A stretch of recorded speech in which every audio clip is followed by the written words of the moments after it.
अस्सलामु अलैकुम वरहमतुल्लाहि वबरकातुहू। एक बार फिर कराची एयरपोर्ट से लाइव हैं और आप भी शायद सोच रहे होंगे कि जहाज़ के अंदर से अब कराची एयरपोर्ट कैसे आ गए।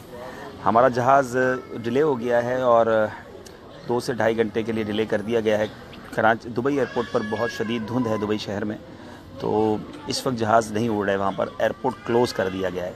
तो मैं कुछ मदनी फूल मैंने सोचा कि आपको अर्ज़ कर दूं कि इस तरह के मामलात हो जाते हैं, इसमें सब्र का दामन नहीं छोड़ना चाहिए और हर हाल में अल्लाह का शुक्र अदा करना चाहिए। अल्हम्दुलिल्लाह हमें इस बरकत से नमाज फ़जर बाजमात मिल गई, वरना जहाज़ में पढ़नी पड़ती। और हमें ये भी एक थोड़ी सी टेंशन थी कि हमारी आगे जो बगदाद शरीफ की फ़्लाइट है वो डिले हो गई, अगर नहीं हुई तो हमारी वो फ़्लाइट उड़ जाती। तो अभी इतला ये आई है कि बगदाद शरीफ वाली फ़्लाइट भी लेट कर दी गई है। तो हमेशा याद रखें कि सफ़र में ऐसे मामलात हो जाते हैं। अब ये ज़ाहिर है हमारे हाथ में नहीं है। अब चिड़चिड़ापन करना, गुस्सा करना, एयरलाइन वालों से लड़ाई लड़ना, इससे कोई फ़ायदा नहीं है। अगर मौसम ठीक नहीं है तो जहाज़ नहीं उड़ाएंगे। तो हर हाल में अल्लाह का शुक्र अदा करें। इस तरह के मामलात में सब्र का सवाब कमाया जा सकता है। तो एक तो मैंने ये अर्ज़ करना था कि ट्रैवल में ये सब चीज़ें हो सकती हैं।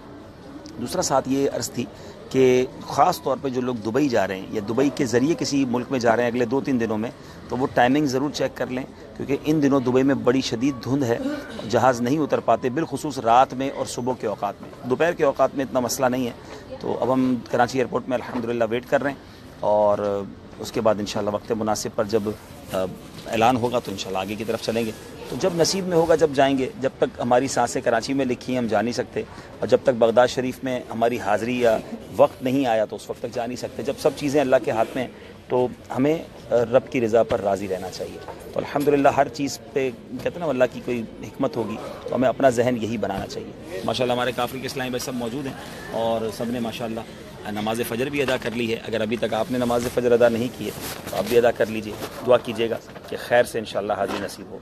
अस्सलामु अलैकुम वरहमतुल्लाहि वबरकातुहू।